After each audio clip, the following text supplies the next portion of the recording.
you feel like you take a step closer? I'm okay. Yeah, I wanted that win pretty bad.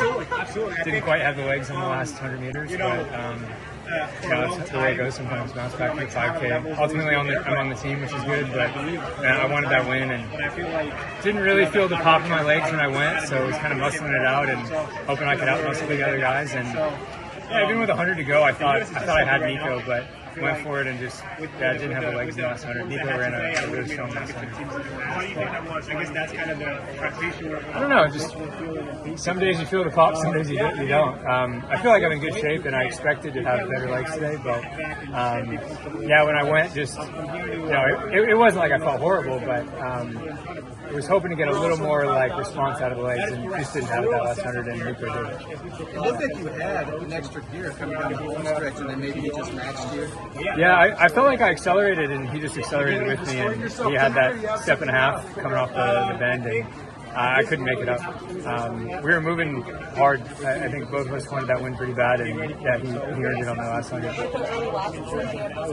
And at the pace that they did, were you expecting something like a 3:58 last mile? I mean, that was pretty swift. Yeah, I was planning on going hard for that final mile. I knew only 4 guys had the standard, so really we had to shake one of the 4, and we were all guaranteed on the team. I felt like pushing with a mile to go was my best shot to win. And that's why I did it. So squeezed hard, and those guys are strong. They hung with it, and it did come down to a kick, and I expected to have a little more in my legs. Just not really happy with how things felt that last 100. I'm sure you that's what you expected, but when it did start to ramp up, go to sleep, get the ice bath, get a massage. There's really not a whole lot you can do.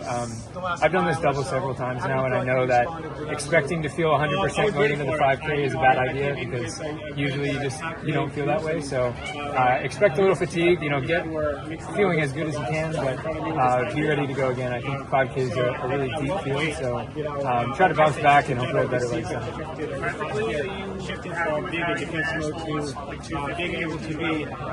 No, I don't have any regrets on the tactics. I felt like the whole race I was on the rail. I moved when I wanted to, and I was in it with 100 to go, which is where you want to be in striking distance. And if I had good legs, I felt like I should have been able to make up that little gap that Nico had on me. Just didn't have that extra bounce, which happens sometimes, and it's frustrating when it does. But regroup for the 5K, get another shot. That's the nice thing about doubling. Even if things don't go perfect in the first one, you get another shot. When you took the lead, did you have splits in mind, like am I going to try to go 60, 59, 58, or were you just trying to, what are you trying to do at that point? It wasn't so much splits, it was just a hard squeeze. I've made that move before, or a similar move before, from anywhere from 800 out to 2K out. And I kind of have a good feel for the effort that I can put out and still have something left at the end and make it hard on the guys behind me. I felt like I metered it properly, but I just didn't have that top end today, which, ultimately I want to have the top end in September, but I still wanted to have it today and get that win today. So, big picture, I have 6 weeks to get that top end going. My immediate focus is the 5K, so be in good positions and have a little more bounce in the legs, hopefully.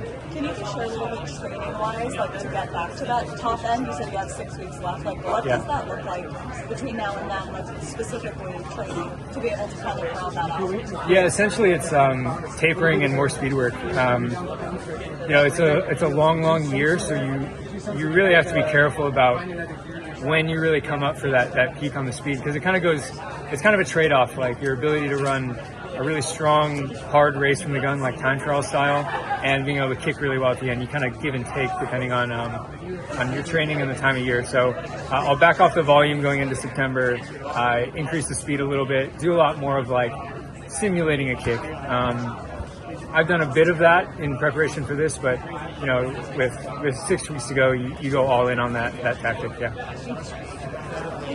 Yeah. Thanks, guys. Thanks, Grant. Yeah. Good luck on